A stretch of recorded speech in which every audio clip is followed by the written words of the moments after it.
Oke, kita lanjut ke soal berikutnya. Juga bulan guys.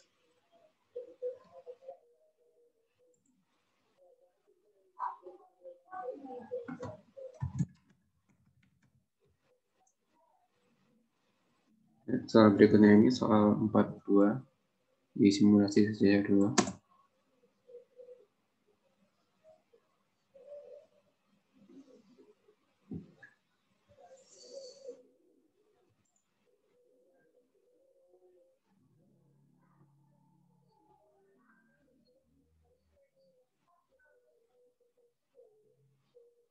Ya, soalnya kayak gini. Bobotnya masih sama 9%. Kayaknya simulasi sejajar 2 ini lumayan banyak, tapi dia bobotnya kecil-kecil.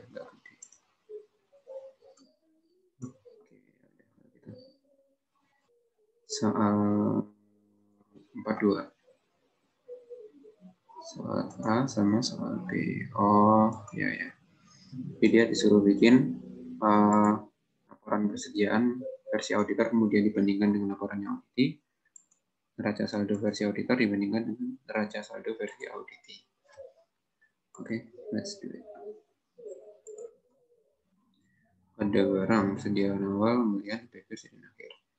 Ini berarti asumsinya adalah datanya udah benar, nggak usah divalidasi lagi. Oke, kita coba kerjakan. Ada barang. Ini kalau ada barang kita samakan aja dengan yang di laporan auditi. Persediaan awal, quantity sama nilai. Jadi referensi harusnya. Oh ya, ini udah ada. Kita tinggal ambil aja. Kita tinggal lookup. Value-nya kita lookup ke referensi yang ada persediaan awal ini. Kolom kedua untuk quantity-nya.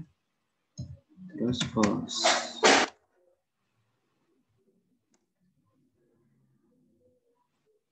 Terus yang ini kemudian kita copy untuk mengambil nilai persediaan awalnya. Ini kolom ketiga.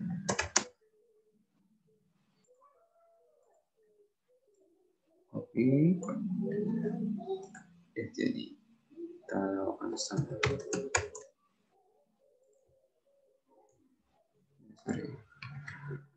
Ada sama dengannya. Kita sum. Oke, pembelian. Pembelian berarti kan ada di transaksi pembelian ini.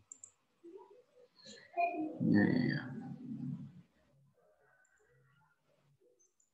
Isinya adalah quantity sama nilainya. Oke. Berarti quantity-nya itu ada di sini, nilainya itu ada di purchase yang sudah nilai totalnya aja. Kita lakukan submit.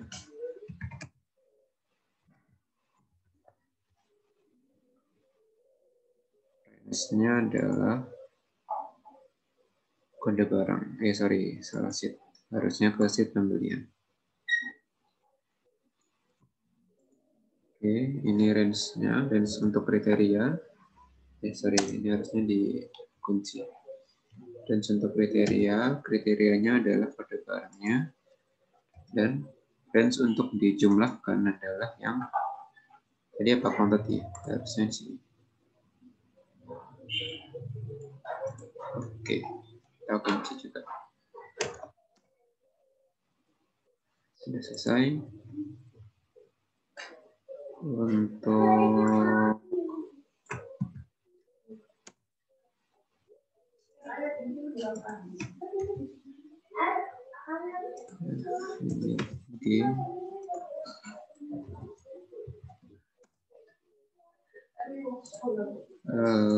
tadi kan purchase-nya ada di kolom G.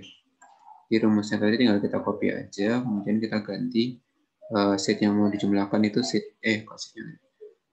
kolom yang mau dijumlahkan adalah kolom G. Selesai, kita copy aja ke bawah. Udah. Selesai, kemudian HPP. HPP itu berarti ada di penjualan. Di sini.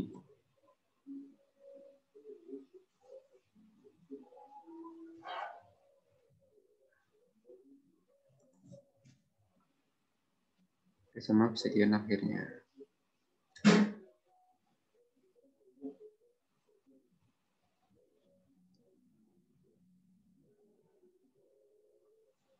Oke, kita jumlahkan dulu kuantitinya untuk penjualan.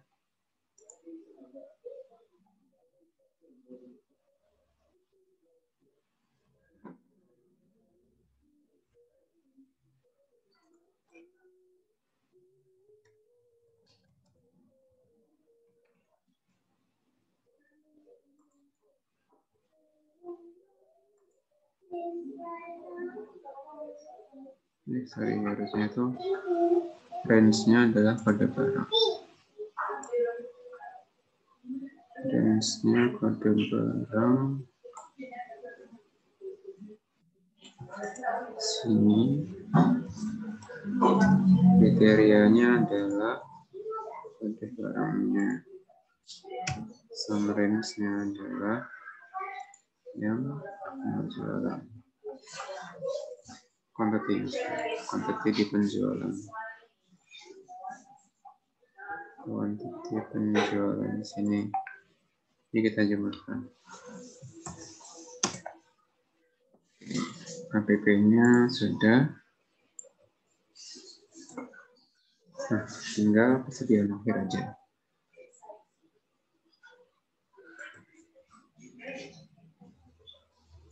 Oke, harga 93, 562.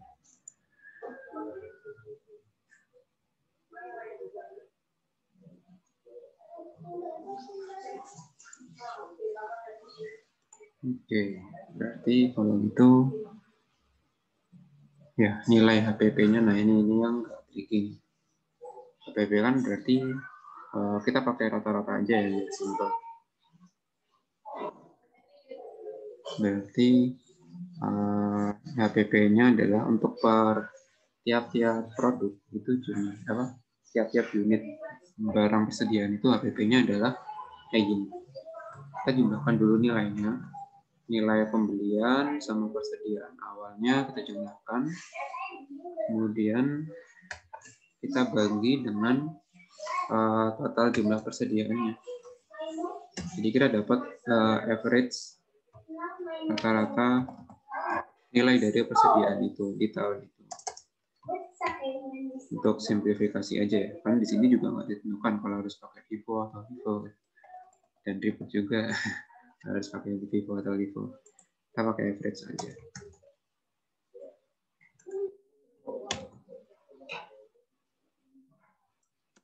Nah, ini rata-rata nilai persediaan per item, per quantity. Kalau mau tahu HPP-nya, berarti ini harus kita kalikan dengan jumlah quantity yang terjual. Oke. Sudah selesai. Persediaan akhir.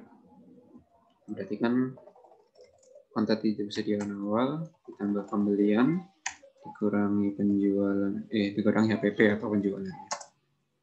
Selesai. Persediaan awal tambah pembelian dikurangin sama HPP atau persediaan yang dijual. Kalau sudah selesai, tinggal kita copy ke bawah. It's done. Nah, selisih ini lumayan ya. Kode barang.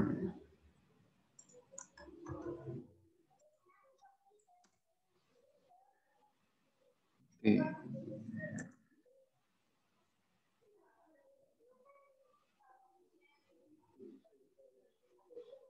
Kita kurangkan aja langsung.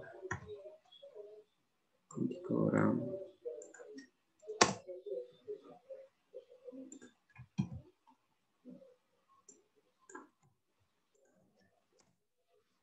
Nah, udah.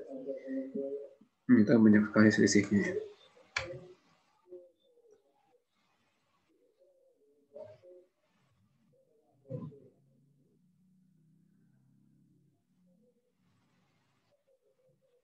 Menarik. Selisihnya lumayan banget.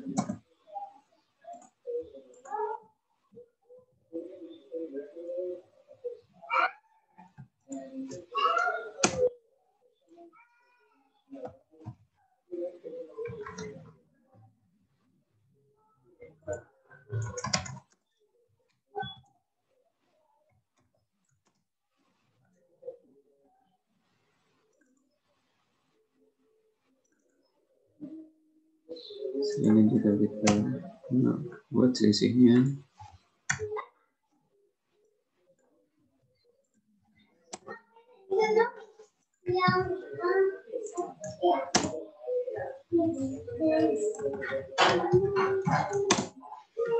Oke, udah selesai.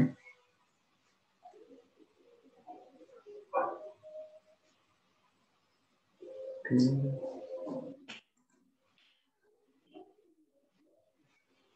Oh, dia masih ada yang salah tadi saya.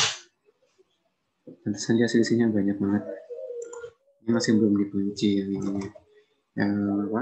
Range untuk pembeliannya.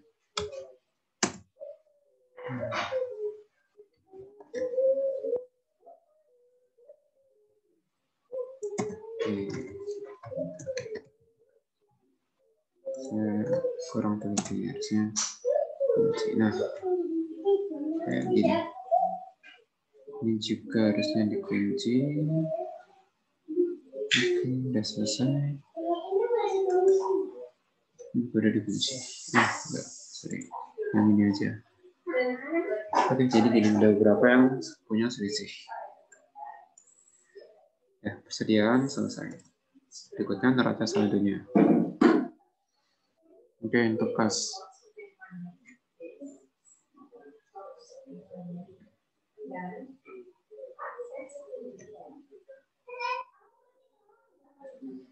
Oke, ada kas, ada debit, ada kreditnya. Kalau dia ada dapat uang dari penjualan, berarti jadi debit. Kalau dia ada apa namanya tuh, yang masih berupa piutang, berarti dia bukan, maksudnya kalau dia ada pembelian, berarti dia nanti di kredit karena ada uang keluar. Tinggal sum aja sih. Sum jumlah penjualan kasnya.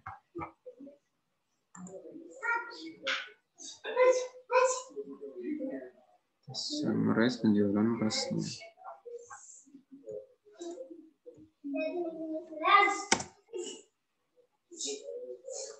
Oke, kemudian kreditnya ada di pembelian. Kas keluar, pembelian.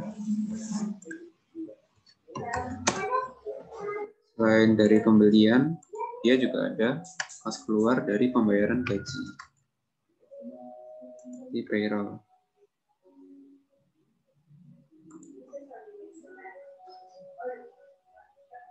Semuanya kita jumlahkan, baik gaji pokok maupun tunjangannya. Oke, selesai. Oh iya, untuk kasnya juga kita perlu tambahkan dengan saldo kas di awal tahun, di tahun 2019. Selesai. Kemudian untuk yang piutang. Piutang ini kita dapat dari penjualan. Penjualan yang dilakukan secara kredit atau belum dilunasi oleh pelanggannya. Ini di sini. Sang piutang.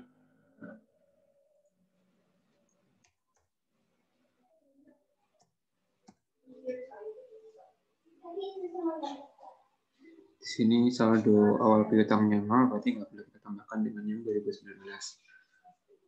Kemudian persediaan. Persediaan dia di tahun 2019 ada, oke. Coba lihat soalnya dulu. Untuk persediaan dia menghitungkan debitnya pendapatan saldo 2019 tambah pembelian pada pembelian HPP pada hasil. Oke. Itu aja berarti. Debitnya adalah persediaan awal ini tahun 2019 tambahkan dengan soal yang tadi versi auditor yang persediaan. Tapi kita lakukan sama. Nggak perlu sama. Ini aja. Yang pembelian ini. Nilai pembeliannya. Selesai. Kemudian kreditnya adalah HPP-nya. Total HPP di sini. Oke, selesai. Utang. Utang itu kita peroleh dari saldo awal utangnya nggak ada. Terus kita tambahkan dengan pembelian yang dilakukan secara kredit.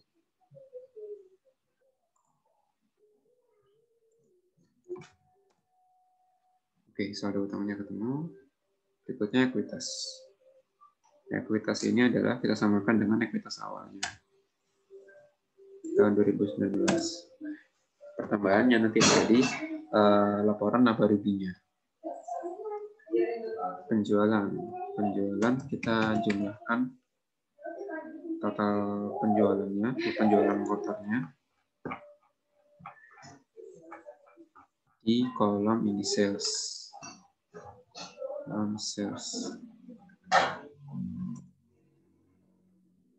Jadi karena diskonnya perlu kita administrasikan lagi kan, karena kita perlu tahu juga biaya yang dilakukan oleh perusahaan ketika memberikan diskon kepada pelanggan.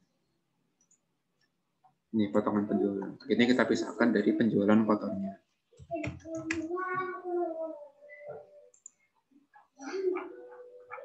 Penjualan kotor kurangin diskon. Sekarang hitung diskonnya.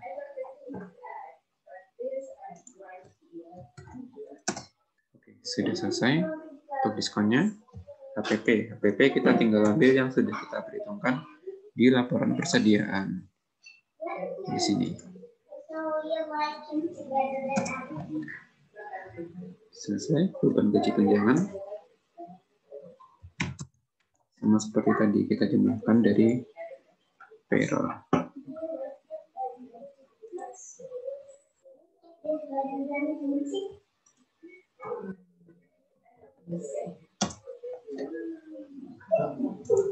Sudah kita jumlahkan debitnya juga kreditnya. Oke, simulasi sejarahnya kita tinggal buat selisihnya aja. Selisih dari debit auditor dengan auditee.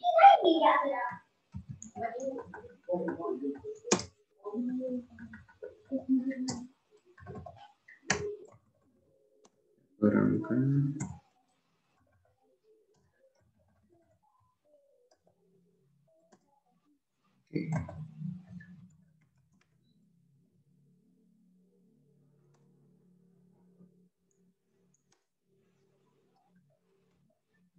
sini balance laporan versi auditornya. Ada yang miss kayaknya saya dari soalnya. Soal HPP pada persediaan hasil simulasi saja betul. Nah, diskon pada 2019, sedia nontonnya pada tahun. Coba kita lihat yang sekiranya salah itu ada di mana. Oke, di sini kreditnya udah beda.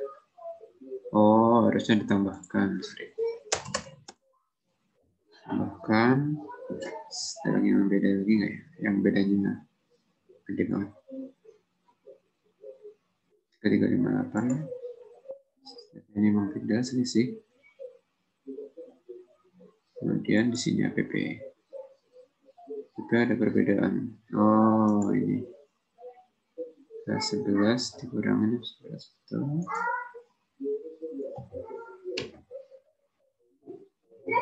Oh, ini harusnya dijepit. Kayak salah.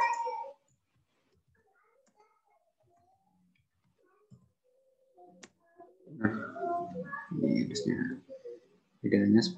Oke. Beban gaji dan tunjangan. Oke, sampai harusnya kita masukkan di debit bukan di kredit.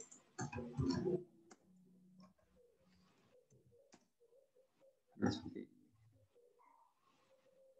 Jadi dia ada selisih 10 juta untuk pengeluaran kasnya sama 100.800.000 untuk penyajian HPP-nya atau persediaan keluarnya di tahun. Oke, soal 42 selesai.